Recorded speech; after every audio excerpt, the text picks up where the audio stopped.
Well, yesterday we were making bust cases for Christian McCaffrey and Dalvin Cook. It was a little bit uncomfortable. Today, we're in our comfort zone because we're going through picks 9 through 16 in ADP. This is what they were last year in full PPR. Josh Jacobs, Davante Adams, Austin Eckler, Miles Sanders, Joe Mixon, Julio Jones, Kenyon Drake, and Tyreek Hill. 5.5 busts, I'm going to say. 5.5 busts in that group. So hopefully this year it's going to be a little bit better. It's Barkley, Tyreek Hill, Chubb, Adams, Diggs, Aaron Jones, Gibson, and Harris. That's what it looks like right now on NFC over the last month. Welcome to the show, Adam Azer with Chris Towers and Heath Cummings. Hey, guys. Hi, Adam. I think I could make an impassioned bust case for like 3 to 4 of these guys. There's also 2 to 3 of them that I think should be drafted higher than they're being drafted right now. So it'll be a fun discussion. Yeah, there are some guys here who I probably won't draft. There's one guy in particular that there's basically no chance I'm going to draft him in any leagues this year, and I also can't really make a bust case against him. So that's fun. We'll see. Maybe you should draft him then. Yeah, maybe. I don't think I should. I think I know who he's talking about. All right, who has the most bust potential in this group of 8? Barkley, Tyreek Hill, Chubb, Adams, Diggs, Aaron Jones, Antonio Gibson, and Najee Harris. It's Barkley by a long shot, I think. What could go wrong? Saquon Bustley. But if we typically like to not include injury risk in these kind of discussions. And so I guess outside of him, it's Gibson or Harris. Yeah, the thing with Saquon, and I've written these words like 17 times in the last month. I've had them well rehearsed. I've probably said them here multiple times. But like, there's downside in almost every aspect of his game. Because to have the top 3 or 4 upside that we want, he needs to have elite efficiency as a rusher. He needs to have a big role in the passing game. And he needs to score touchdowns. Or at least 2 of those 3. Define big role in the passing game. Well, Jason Garrett, or just define big. Just much bigger than he's had with Daniel Jones, because I think his 16-game pace in the games that he's played with Daniel Jones is like 60 targets or 55 targets or something. It's really low. Jason Garrett has averaged about 90 targets to running backs over the past 3 seasons. Those are 2 Zeke seasons and last year. There was the one good Zeke receiver, right, and that's factored into that. It's one of those catch season or whatever it was. One of the 3 seasons he went over 100 targets. If you assume he's going to get around 75% of the targets for running backs, which I think is a little higher than you should project at this point, that would put him around 70 targets. He's caught about 70% of his passes from Daniel Jones, which is pretty bad for a running back, but it's probably a Daniel Jones stat and not a Saquon Barkley stat. That would put him right at 50 catches.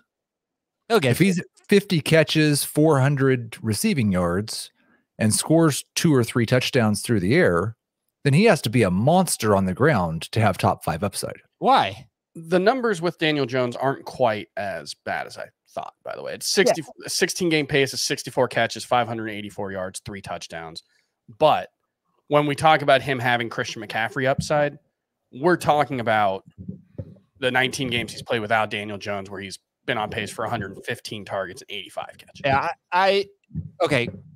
We shouldn't be talking about anyone having McCaffrey upside, right? No. McCaffrey's in his own world. He was better than McCaffrey in 2018 or 2019. He was.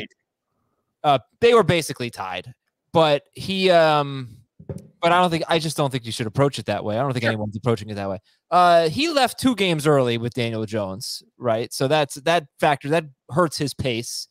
And I've talked about this after his first 8 games of his career. They stopped using him like that, even with Eli Manning. So you shouldn't expect 80 catches from Saquon Barkley. His first 8 games of his career, he was on pace for like 110 catches. After that, he hasn't really been that. 50, 60 catches with 400 yards and 2 touchdowns. That's great. I'd be very happy with that. That's top 5 worthy. That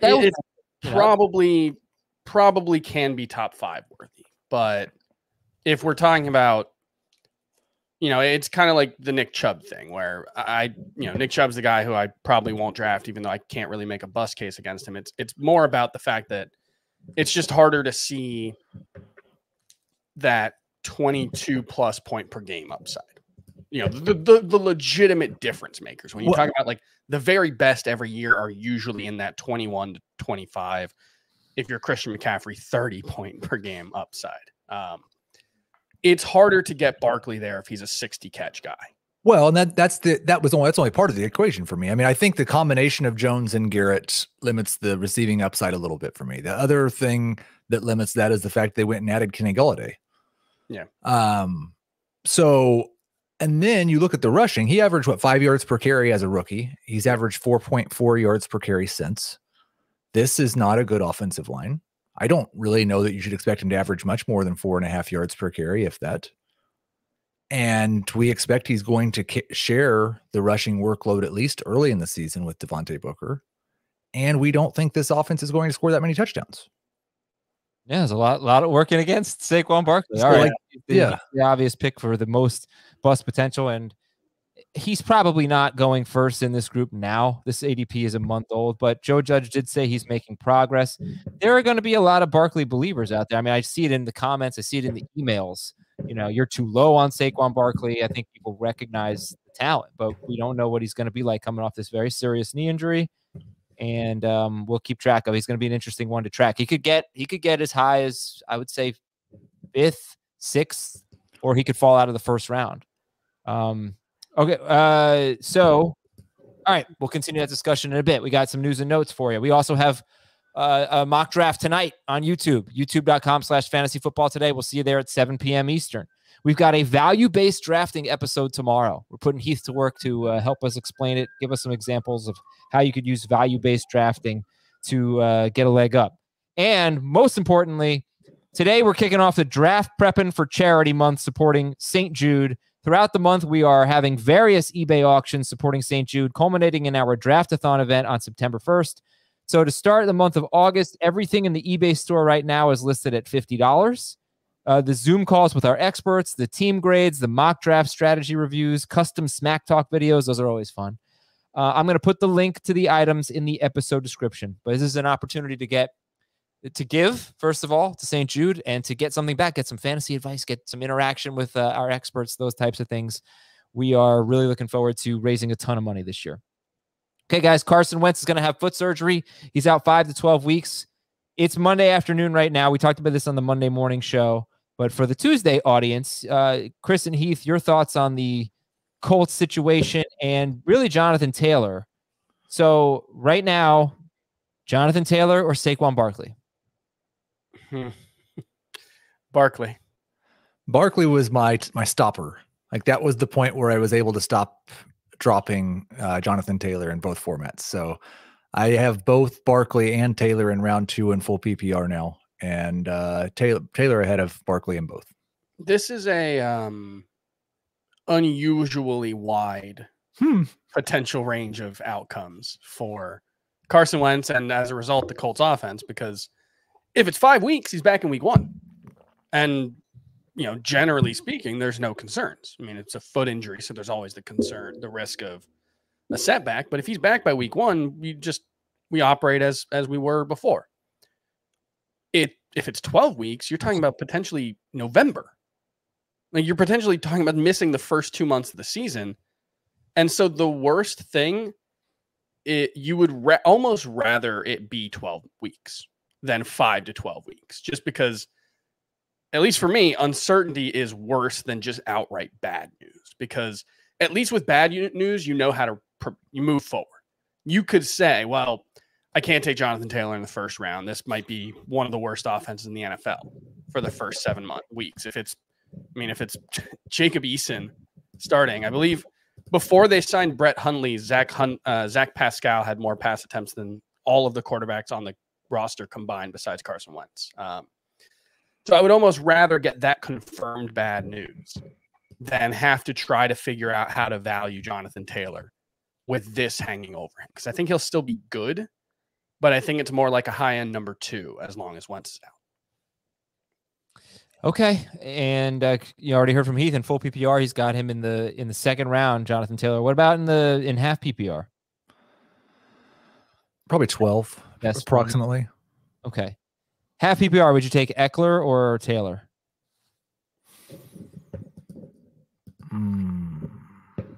Check the old projections. I was going to say it's pretty easily Eckler for me in full PPR. In half PPR, I have them like tied to the 10th of a decimal point in full season fantasy points. I'll go with Eckler. Okay. I have Eckler 5 points ahead. So clearly it's obviously Eckler based on that standard.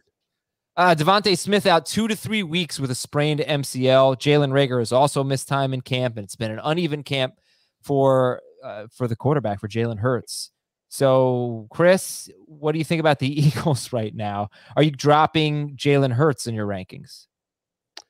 Not much. It's not like that would be worse than what they had last season. You know, if anything, having a healthy Dallas Goedert and Zach Ertz probably makes it at least a wash if Davante Smith isn't able to play. Reagor, I don't actually think he's dealing with an injury.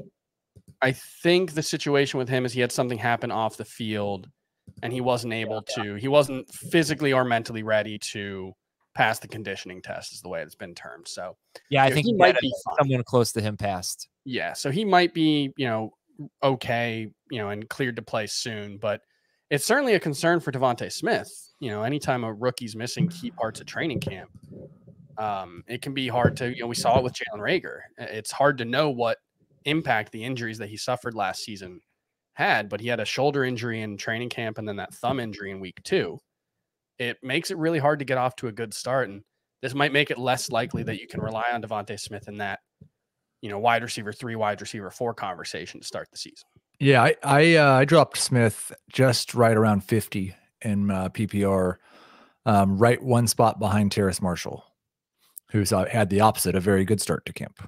Yep, they're talking about him playing, potentially being a full-time slot in Carolina. Lamar Jackson won't be back until Friday at the earliest. He's on the COVID list. Kirk Cousins is also on the COVID list. And more bad news for the Baltimore Ravens. Marquise Brown has a hamstring injury. No timeline for his return. Rashad Bateman, I think, has muscle tightness. That doesn't seem as serious as what Marquise Brown is dealing with right now. But again, now this is on the heels of a report about Sammy Watkins having the best camp.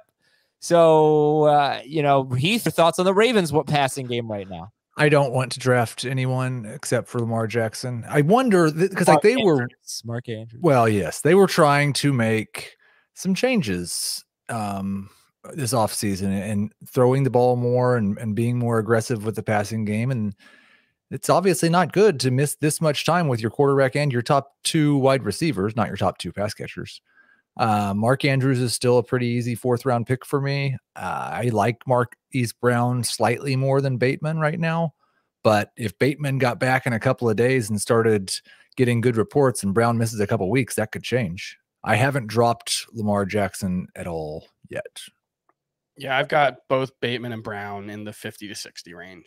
So, I'm not particularly enthusiastic about either before all this. So we're still basically 6 weeks away from the season, so there's a lot of time for these guys to get back. And a popular name in dynasty circles and somebody that I've seen questions about, Kylen Granson for the Colts, rookie tight end. He's having a good camp. It's been a lot of buzz on him. They obviously need a tight end. We don't expect much from rookie tight ends. They need a tight end to step up. We don't expect much from rookies, and now it's even harder to buy into the Colts passing game, but Kylen Granson having a pretty good camp, according to NFL Network's Albert Breer, and there's just been some buzz around him, so it's a name to know. Another name to know is Lightstream, okay? If you're like most of us, you carry a balance on your credit cards, and if those cards come with high interest rates, you need my friends at Lightstream. Go to lightstream.com/FFT for a special offer right now, lightstream.com/FFT. So what you got to do is lower your interest rate. And if you have good credit, Lightstream makes this very easy for you to do. You get a credit card consolidation loan. The rates start at 5.93% APR with auto pay and excellent credit.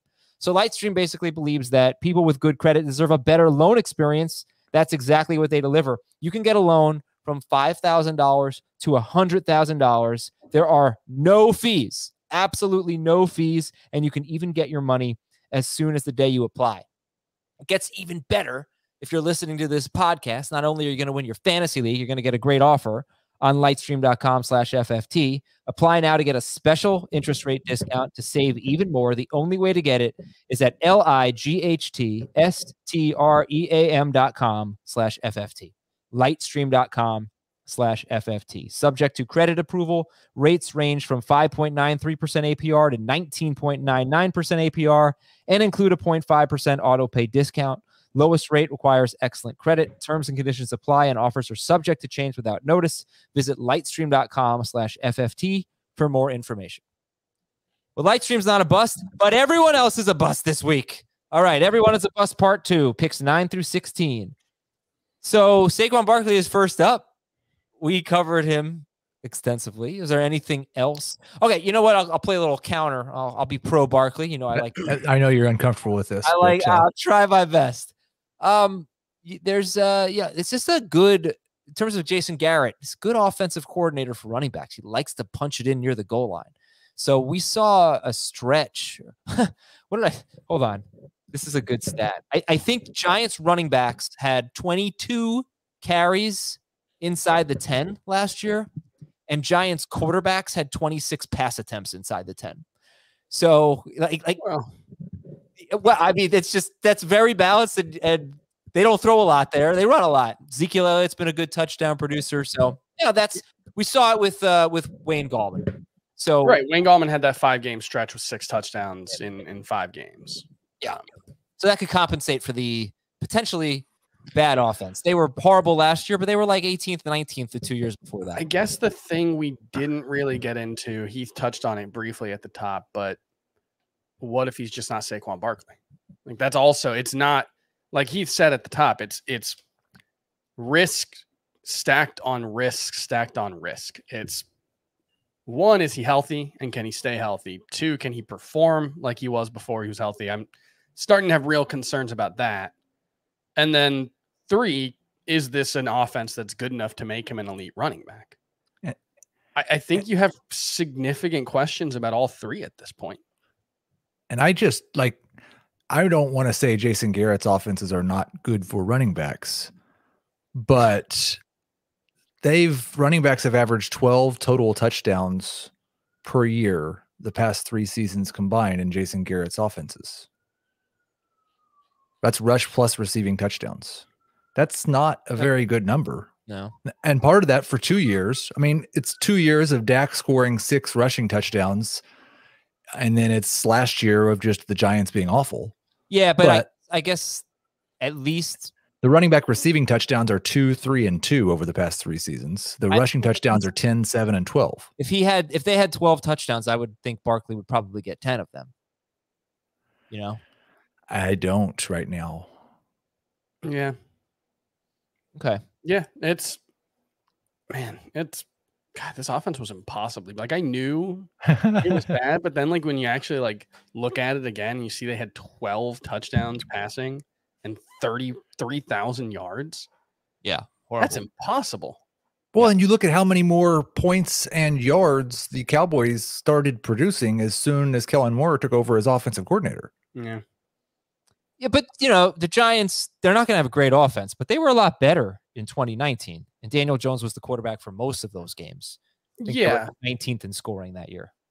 Yeah, I mean, the problem with the Daniel Jones thing is like he just has to get better, and that's unknowable right now.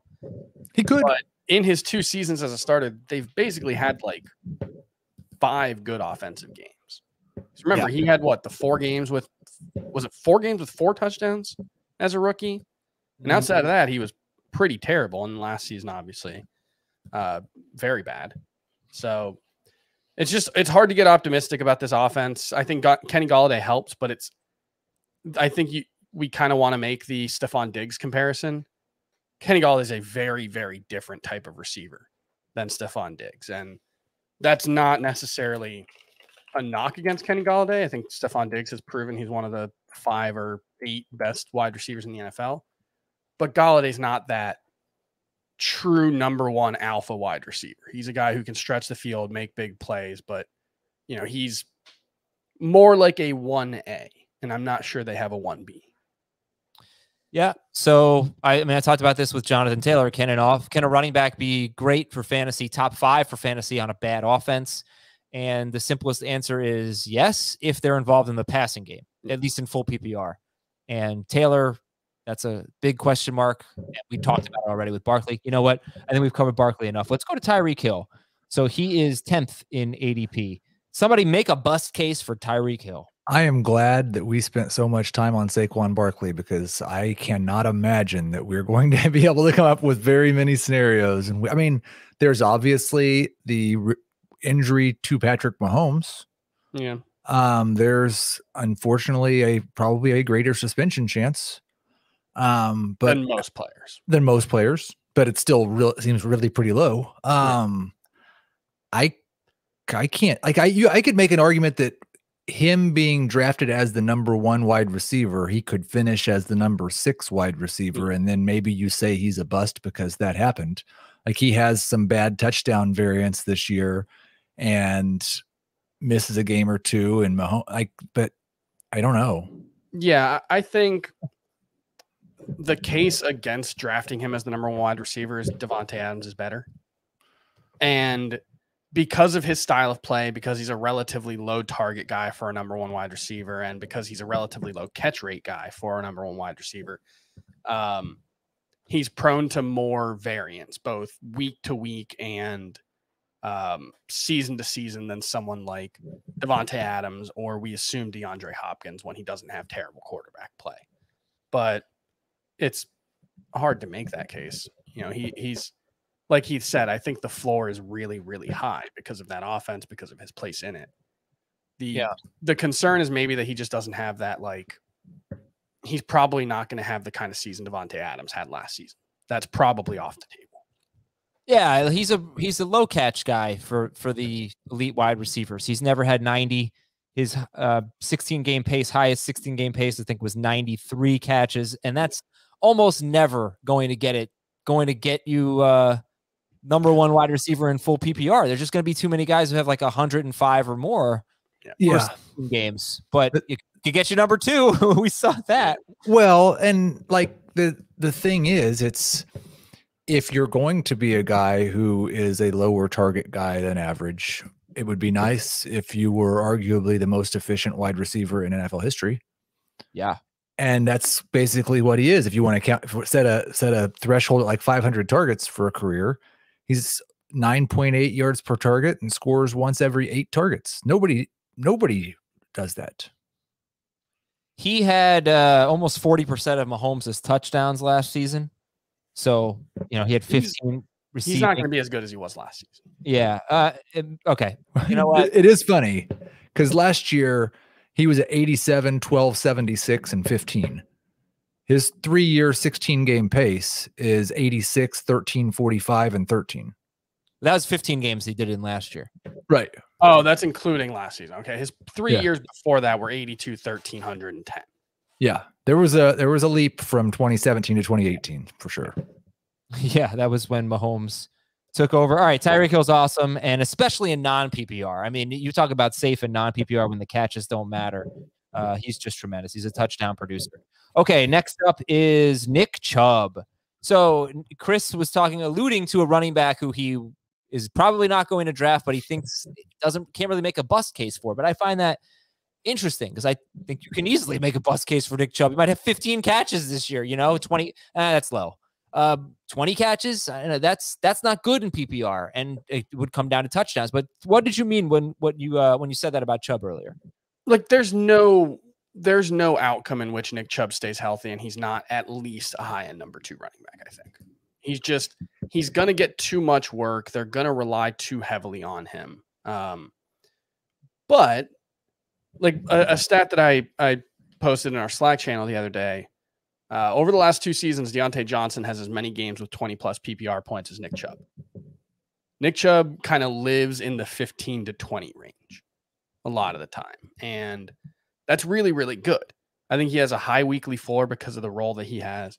He's going to have a high seasonal floor because of the touchdowns. But, that's different from saying he has, number 1 upside potential, which I don't think he has. But it's hard to see how the season goes too wrong. Like what does a realistic worst case scenario for Nick Chubb look like, assuming health?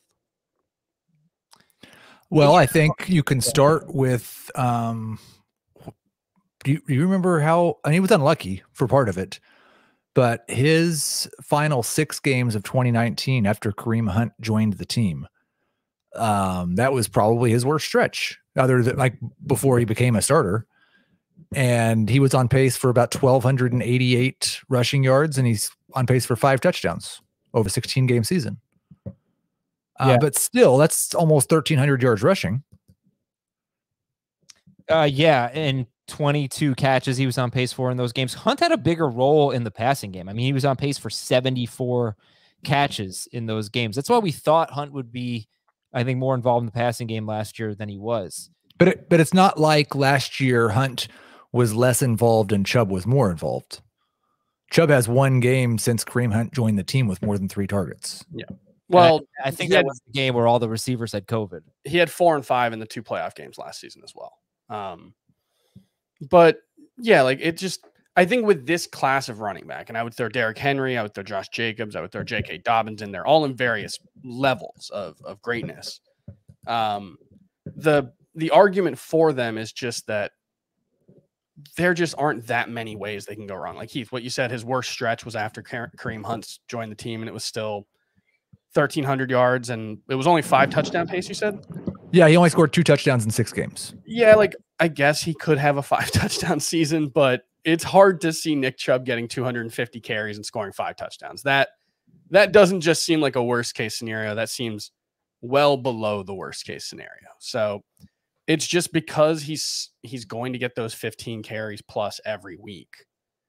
It's hard for things to go too wrong. That being said, like his ADP is currently 12th, I think. 11th. And I think in PPR, the most likely outcome, like is that he's not a top 10 running back. Yeah. And so if you're taking a non-top 10 running back, 11th, it's kind of a bust. Right. Like, yeah. Yeah. I just want to say this. Since Kareem Hunt's arrival, a year and a half ago, basically, a season and a half ago, he's averaged 19 carries per game in wins. This is Nick Chubb, not Kareem Hunt. Nick Chubb has averaged 19 carries per game in wins and 14 carries per game in losses.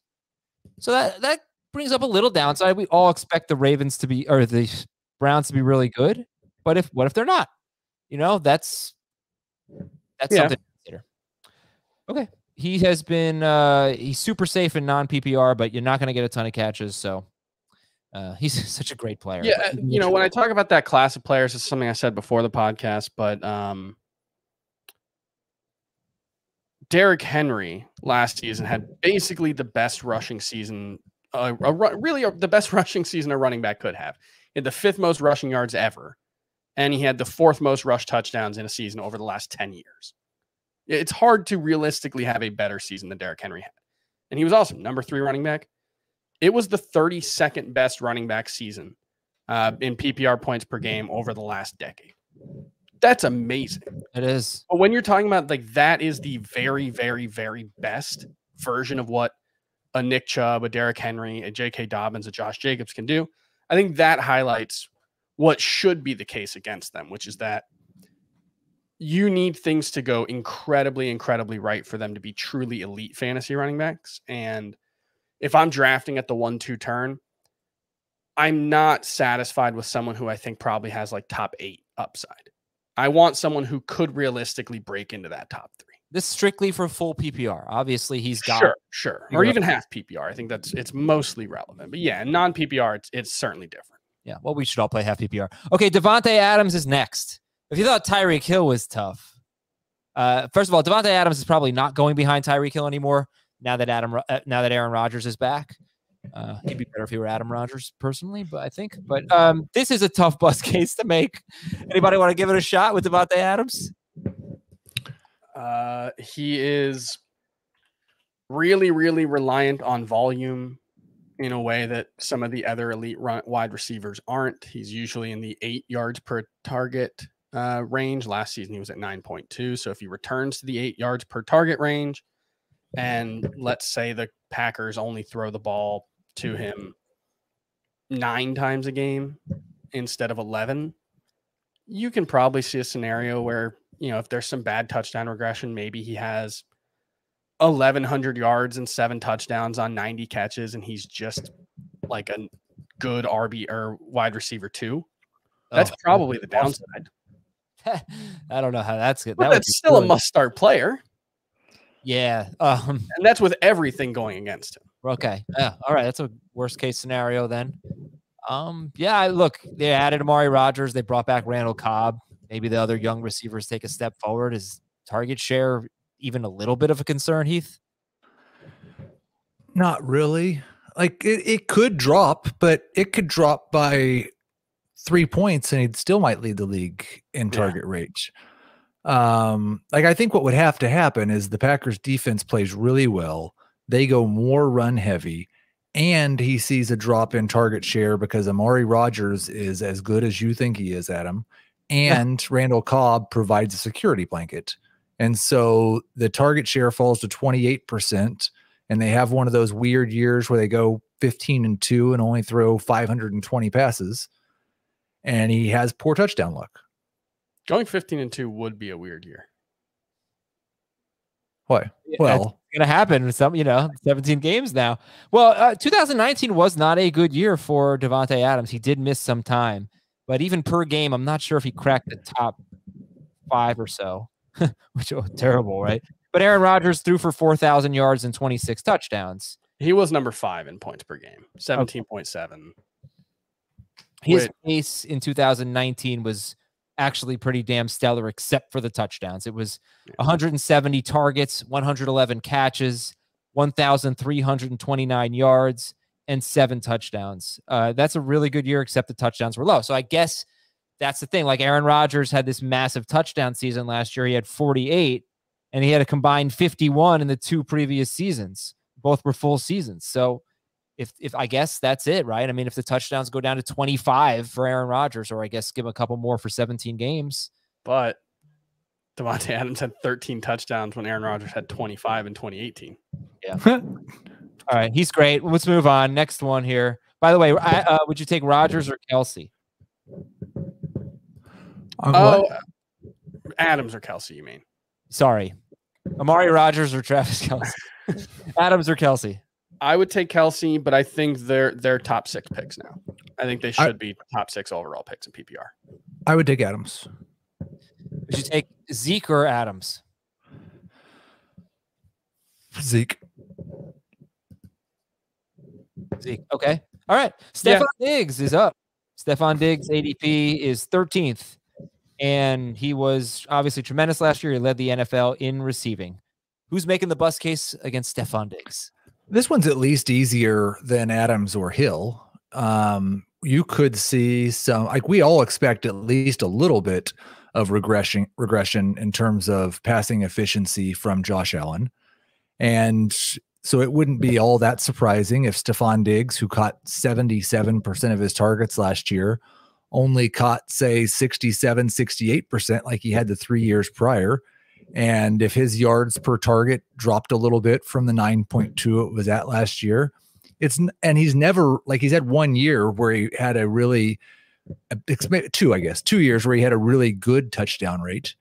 So it's not hard for me to see Stefon Diggs having a season where he's a number 2 wide receiver instead of a top 3 guy.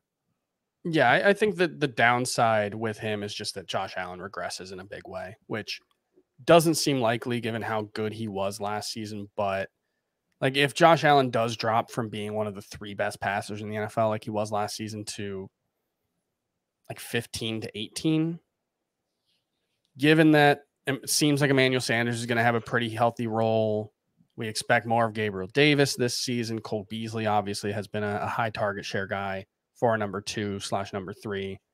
You could see a scenario where he drops to like 140 targets and ends up with 1,000 yards and 6 touchdowns. Like that seems reasonable. I don't think we should discount the possibility. Like I'm not projecting it. Josh Allen's my number 3 quarterback. Yeah. I think he's going to be very, very good for fantasy, but I have a lot of people on Twitter who seem to think that because Josh Allen made that leap in year 3, he's just that good now. And we've seen multiple quarterbacks over the last 5 years have an outlier year in year 2, 3, or 4, and then just be flat out bad 2 or 3 years later. Jared Goff and Carson Wentz are the first to come to mind. Had his leap. Blake Bortles had the one good statistical season. I think Josh Allen's obviously better than most of those guys, but yeah, you talk about the weird circumstances last year too. We should throw that in there, that it was a historic year for passing offense in a way that's likely not sustainable all the way around. And so maybe it was the case that a guy who can be sort of scattershot and sort of erratic like Josh Allen benefited more. Don't worry, Heath. Chris Towers said that. Bill's Twitter. Yeah. A guy who in his career has been scattershot and erratic, which I don't think even the most diehard dive through a table Bills fan can disagree with if they're being honest with themselves. That kind of player could benefit more from a season where defenses had less time to practice, less time to prepare in the preseason and training camp, less time to go over things on film in person. I mean, these are things that could really, I think we saw benefited offenses last year. And so maybe it's the case that Josh Allen just particularly benefited because of his style of play, which makes him a little harder to game plan for. All right. Well, so far, we've talked about a couple of running backs, 3 wide receivers, and the running backs have had the much easier bust cases to make. Saquon Barkley and Nick Chubb compared to the top 3 wide receivers. That makes a lot of sense. Tyreek Hill, Davante Adams, Stefon Diggs. And the next 3 are all running backs. So Aaron Jones is next. And Aaron Jones, again, I don't think you're going to get him 13th or 14th overall. I think that this ADP is old enough where there was uncertainty about Aaron Rodgers. So I'll take a look. I'll just see what it is in the last week. But Aaron Jones, yeah, what is there a bust case for a guy who's been a top 5 running back 2 years in a row, but hasn't really had the workload that a lot of the top 5 running. He's not a workhorse, So is there a bust case to be made, a convincing one on Aaron Jones? Not in round 2. No, he's not going to go in round 2. I mean, might have to take him 8th overall, something like that. I think the case would probably be that among the running backs in this range, he's got the lowest ceiling in terms of rushing yards and probably the lowest floor. I guess maybe Antonio Gibson, you can make a case just because he's so unproven.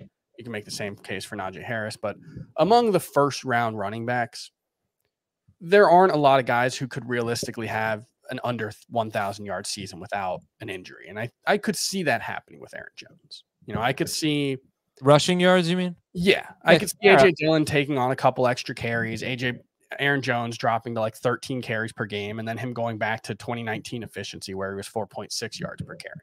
And that would probably be, enough to get him under 1,000 yards for rushing yards for a full season. Maybe he has last year's touchdown efficiency instead of 2019's. But like all that, I think that's all possible. But that's leaving out the one thing that I think is likely to be much better for him this year. Yeah, the receiver. And that's the passing game. Yeah. But we had 9 rushing touchdowns in 14 games. That's it. I feel like he had more than that. I felt like 11 total touchdowns in 14. Yeah, it was low after 19 and 16 games. The past 3 years, the Packers have had 50%. I just referenced those 12 running back touchdowns for Jason Garrett offenses. The Packers offense has averaged 18 running back touchdowns and there's a chance maybe Dillon gets half those. Yeah. That would be a problem for Aaron Jones, but I think it's just so unlikely that we're going to see those 50 targets or 60 targets on a 16-game pace go AJ Dillon's way. I think he probably gets half that, which should mean an extra 2 to 3 targets per game for Aaron Jones, which should cover up any real risk that he loses in the running game. I guess it's not inconceivable that AJ Dillon is just so good. Like he is Derrick Henry good, and he just demands 16 carries per game. And, maybe that's possible. I think that's probably the downside risk for Aaron Jones is what if, and I don't think this is likely, but what if he's not the best running back in his own backfield and he gets into a 50-50 split? Well, that's a good thing about Jones. I mean, he's not just a product of the offense. He's awesome. He's proven that. He's a great player. It's going to be hard for Dillon to unseat him. It's hard to make a bust case against him, especially if you get him in the second round. Looking at ADP since July 30th, so not even a week, He is 12. He's 11th. He's ahead of Chubb and Barkley. And Davante Adams is the first wide receiver off the board. So it's been adjusted a little bit. That should be the case. Yeah. Adams is 8, then Hill, then Kelsey is 10, then Aaron Jones. He's RB 8. Still Eckler and Jonathan Taylor going ahead of him, but Taylor, that still don't know where his ADP is going to settle in. Yeah. So would you guys take Eckler or Aaron Jones? I would go Eckler. I would go Jones, but I've had Jones as a top 5 running back all summer, so I'm leaving him there, obviously. Okay, I can't wait for this one. Antonio Gibson. I'm just surprised that he's going as early as he is. Top 16 pick, 15th ADP, 15th in ADP. Make a bust case for Antonio Gibson. JD McKissick. I was going to say JD McKissick stays involved in the offense, and Ryan Fitzpatrick throws the ball downfield like we expect him to, and Gibson has touchdown regression from last year like we all expect him to. Yeah, and I think there's also just a chance, like he walked onto an NFL field and averaged 4.7 yards per carry, which isn't like, it's not what J.K. Dobbins did last season, but it's pretty good in a way that may not be entirely sustainable. He definitely had some stretches where his efficiency waned, even, when he got more work. And so it's possible, like, this wasn't a can't miss running back prospect. He's really good, but a lot of the running back. Well, yeah, and a lot of the things we liked about him were the fact that he was a really good receiving prospect. And so what if he's just a guy as a rusher? What if he averages, 4.2 yards per carry, which is well within the realm of possibility, and doesn't dominate goal line work like he did last season? Maybe they're just more effective as a passing team and they don't need to rely on him near the goal line as much. We're talking about 170 carries here at the NFL level with a 4.7 yards per attempt. That's really good, but yeah, it's a very small sample size and there's still a lot of different ways it can go. I think the bust potential for Antonio Gibson is just, what if he's not as good as he looked like last year? There were definitely moments where he looked great, and there were also definitely moments where, he was a small part of the offense. He couldn't get J.D. McKissick off the field even before Alex Smith took over. Yeah, he beat up on Dallas and Cincinnati. I mean, this is what I said. His best games were against these horrible teams. He's going to face bad run defenses. Yeah. But I don't want him to be just a matchups guy because he doesn't have this role in the passing game because McKissick is there. And, there are a couple of names that come to mind. And Jordan Howard averaged 5.2 yards per carry as a rookie and never even came close to that after that. Jeremy Hill averaged 5.1 yards per carry as a rookie. Never averaged more than 3.8 for the rest of his career, except for 4 carries in 2018. Those were guys that people were very excited about as year 2 players. And Howard kind of lived up to his draft position because he got so much work, but he wasn't a great running back. I think the thing that makes those, I'm worried about that with Gibson a little bit, and nobody else seems to be. I thought for sure Mixon should be going ahead of Gibson, but when I did my Twitter poll was almost 50-50. Gibson had a slight edge. People hate Joe Mixon for what he did to them last. It's so and like so personal with Mixon. It's so, and look, I get it. Like I get not liking him, but as far as what he is as a football player and what he is as a fantasy option, like he's never had the opportunity. Like this is like, oh, he's burned us too many times. And it's like, yeah, he burned you because he was a guy who had a 50 target ceiling and you were drafting him as if he had number 1 overall upside. This is the first time in Joe Mixon's career where he legitimately has number 1 overall running back upside. I guess you can make a case that Antonio Gibson does too, but Antonio Gibson isn't nearly as proven as a rusher as Joe Mixon. And it's not a guarantee that he's going to have a bigger role in the passing game than Joe Mixon. In fact, I'm projecting him for 18 fewer targets than Joe Mixon. Now, I was really struggling when I was finishing up the running back preview this morning. Like I needed to have a 4th bust, and I went back and forth over and over between Gibson and I think who was definitely in the 2nd round of CBS drafts and Clyde Edwards-Helaire. And I ended up choosing Clyde just because the argument felt a little bit more convincing. But I think either of those guys could be.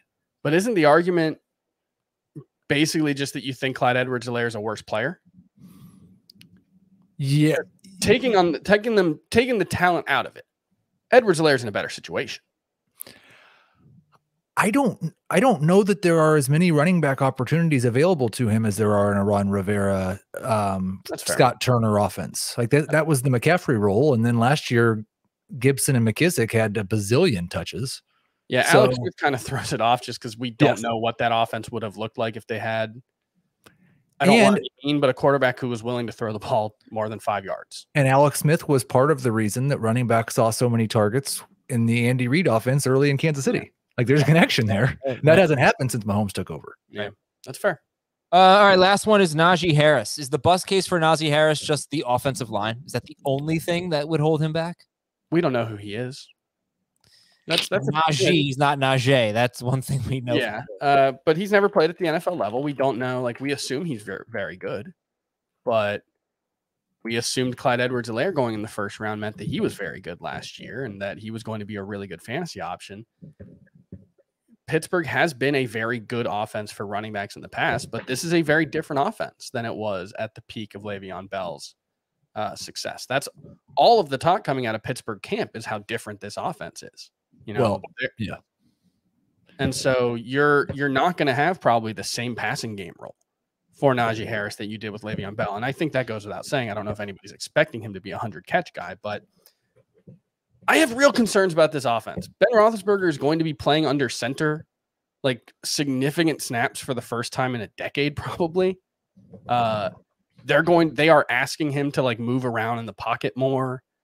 I feel like this offense with the offensive line issues, with Ben Roethlisberger being 39 years old, playing a new offense for the first time in a long time, I think this offense could just be outright bad.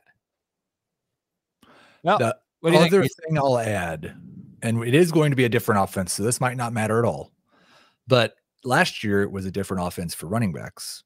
Yeah. The Steelers' running back target rate last year, 12.3% of their passes went to running backs. That was the lowest mark in the league, even below the Titans. Wow. So, okay. And that was because a lot of targets that running backs get come when the quarterback's dropping back, sitting in the pocket, waiting for plays to develop. They don't develop, and he just jumps it off to the running back. Ben Roethlisberger wasn't giving plays time to develop last season because he was using Deontay Johnson and Juju Smith-Schuster as basically extensions of the running game. There weren't many opportunities for him to dump the ball off. Okay, so rank Gibson, Mixon, Harris. Mixon is my number 6 running back in PPR. So him for sure.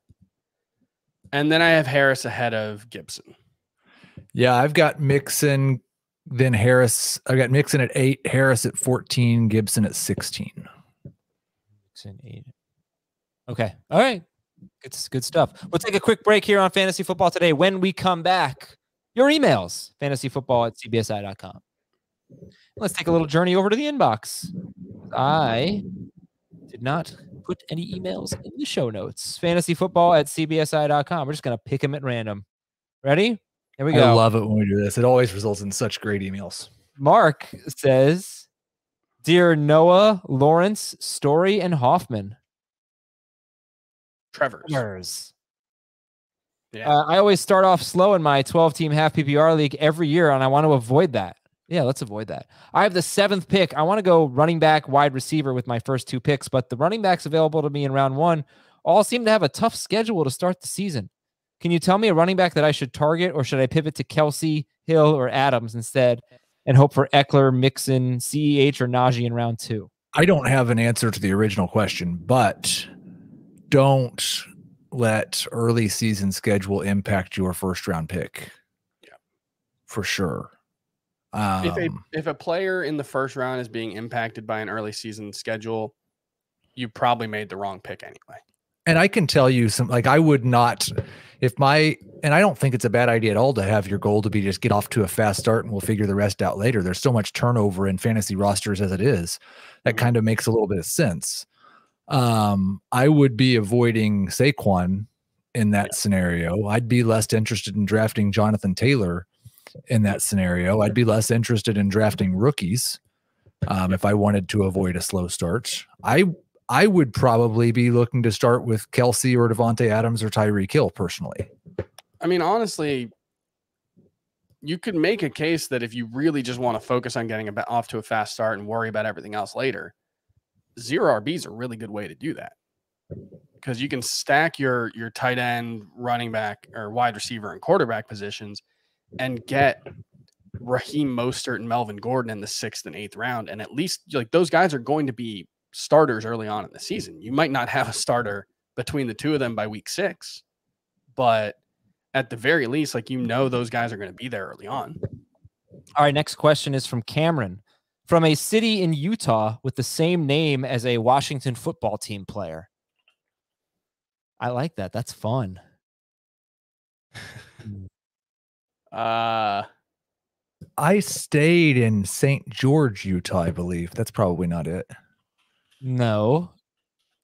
Is there a player on Washington's team named Provo? He is from Fitzpatrick, Utah. Oh, he says, well, no, I'm just kidding. 12-team PPR league, IDP league. We start 1 defensive lineman, 1 linebacker, 1 defensive back, and 1 IDP. When do you start drafting IDPs in a league like this? 1 of each and 1 flex, basically? Yeah, 4 defensive players, yeah. Probably not before round 8. Yeah. Okay. And subject line of that was Daniel Jones greater than Kyler Murray. So could be Wes Jordan. Is there a Sandy on the team? Maybe he got confused and was referring to Baltimore Ravens great Jonathan Ogden. There's not a Gibson, Utah? There's a Logan Thomas. He's from Logan. Okay.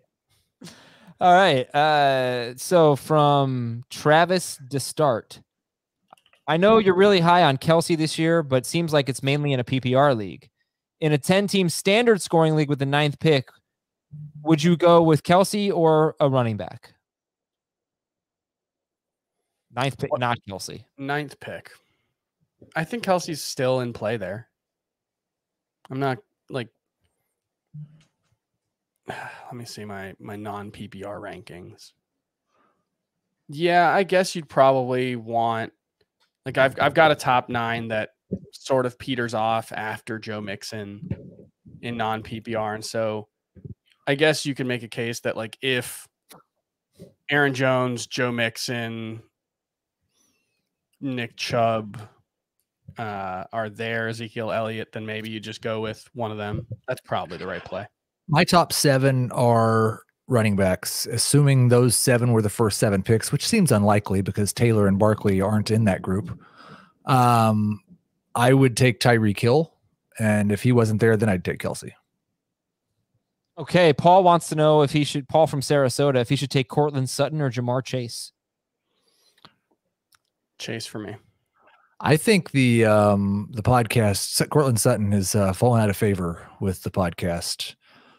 Both Dave and Jamie told me when we were off air today that they were getting ready to move Judy ahead of Sutton. Get the hell out of here. Yeah, look, I love Judy and I'm thrilled to get him on my teams, but I do still have Sutton ranked quite a bit higher. I'm in the middle of the group. I have Sutton higher than Judy, but neither of them are my top 30, and it's not that far apart. Like, the biggest thing is that Sutton's not, like, he was not on the pup, but his coach has talked about how he's not all the way back yet, and there's been some videos of him running routes where he doesn't look like an NFL athlete.